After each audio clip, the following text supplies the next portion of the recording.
السلام علیکم سامعین، 4 شعبان المعظم اور 3 فروری ہے۔ خبر کا عنوان ہے دہلی چناؤ میں یو پی کے مجلس اتحاد المسلمین کے صدر کا بیان۔ نکل کر یہ طے کریں گے کہ انشاءاللہ آگے 5 سال کے لیے آپ کی خدمت کون کرے گا۔ آپ لوگ نکل کر 5 تاریخ کے دن طے کریں گے کہ آنے والے 5 سالوں میں کون نوجوانوں کے لیے آواز بلند کرے گا۔ آپ لوگ نکل کر طے کریں گے کہ یہ آنے والے 5 سالوں میں اگر ہمارے پر کوئی مصیبت آتی ہے تو اس کا مقابلہ کون سا نمائندہ کرے گا۔ آپ لوگ یہ طے کریں گے کہ آنے والے 5 سال میں ہمارے محلے جات کی ڈیولپمنٹ کے لیے کون بہتر نمائندہ ہوگا۔ آپ لوگ 5 تاریخ کے دن طے کریں گے کہ ایسا کون سا نمائندہ ہوگا جو اگلے 5 سالوں میں ہمارے بزرگوں کے لیے اچھے اسپتال لائے گا۔ آپ لوگ نکل کر 5 تاریخ کے دن طے کریں گے کہ ایسا کون سا نمائندہ ہوگا جو ہمارے بے روزگار نوجوانوں کو حوصلہ دے گا اور ان کے روزگار کے لیے کام کرے گا۔ آپ لوگ طے کریں گے کہ ریاست دلی میں اگر کہیں بھی کسی بھی کونے پہ ہم پر پریشانی آتی ہے تو وہ کون ہوگا جو دوڑ کر جائے گا اور اپنی جان کا نذرانہ پیش کرے گا اور اپنے ووٹ کا اور قوم کا حق ادا کرے گا۔ آپ لوگ یہ طے کریں گے کہ روڈ وائڈنگ کے نام پر اگر ہمارے عبادت گاہوں پہ کوئی پریشانی آتی ہے وہ کون سا نمائندہ ہوگا جو جائے گا اور اس بلڈوزر کے سامنے لیٹے گا۔ آپ لوگ 5 تاریخ کے دن طے کریں گے اور یہ گواہی دیں گے کہ ہمارا وہ کون سا نمائندہ ہوگا جو ہمارے پر آنے والی ہر پریشانی، ہر تکالیف کو اپنے سینے پر لے گا اور ہمارے ووٹ کا حق ادا کرے گا۔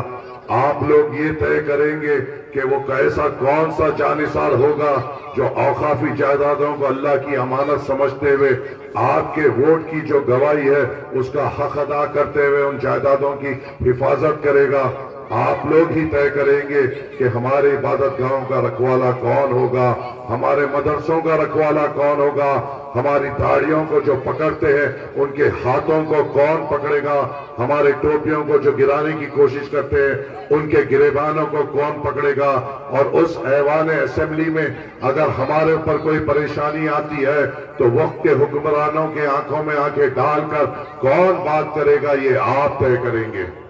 اور یہ جو آپ کو طے کرنا ہے، میں نے میرے علماء کرام سے حیدرآباد میں سنا ہے، یہ گواہی ہے کہ ہر مسلمان پہ یہ ہے لازم کہ وہ گواہی دے کہ کون آپ کے لیے بہتر نمائندہ ہوگا، اور وہ گواہی بھی ایسی ہونی چاہیے کہ آپ کی گواہی سے نہ ہی اوکھلا کے مسلمانوں کی، نہ ہی اوکھلا کے دلتوں کی، نہ ہی اوکھلا کے مظلوموں کی نمائندگی ہو، مگر ریاست دلی میں اگر کہیں بھی کوئی مسلمانوں پہ، دلتوں پہ یا پچھڑے ہوئے طبقات پہ ظلم ہوتا ہے تو ایسی گواہی دینا ہے نوکران کے غیور بہادروں کہ آپ کی گواہی قبول ہو، اور ایسا نمائندہ چنے جو ایسا ہو جو بیواؤں کے آنسو پوچھ سکے، جو یتیموں کے سر پہ شفقت کا ہاتھ رکھ سکے، جو نوجوانوں کو حوصلہ دے سکے، جو غریبوں کی ہمت بن سکے، جو ہمارے محلے جات کی حفاظت کر سکے، جو ہمارے محلے جات میں ترقی لا سکے،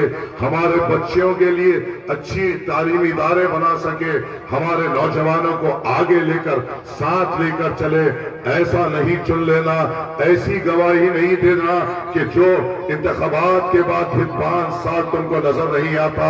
ایسی گواہی نہیں دینا کہ اگر کوئی ہمارے نوجوانوں پہ ظلم ہو جائے تو وہ اپنے آقاؤں کی غلامی میں منہ پھیر لے، ایسی گواہی نہیں دینا کہ کہیں ہماری عبادت گاہوں پہ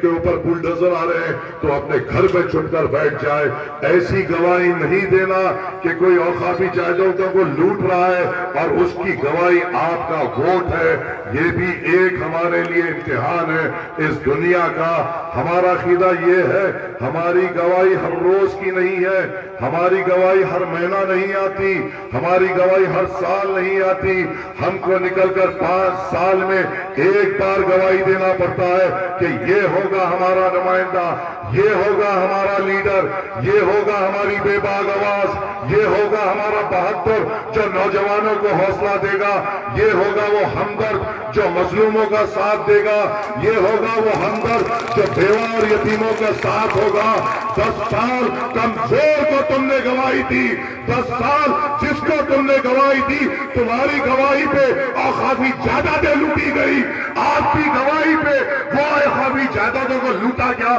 جو اللہ کی تھی، اور آپ کی گواہی پہ لوٹا گیا۔ کہ آپ کے دل میں یہ بوجھ نہیں ہے، یہ بوجھ نہیں ہے۔ سوال کرتا ہوں آپ سے، آپ نے جس کو گواہی دی کہ یہ ہوگا ہمارا نمائندہ، اے غیور لوگوں، آپ کی گواہی سے اوقافی جائیدادیں لٹ گئی۔ اے غیور لوگوں، آپ کی گواہی سے نوجوانوں کا مستقبل بے روزگاری ہو گیا۔ آپ کی گواہی سے وہ ایک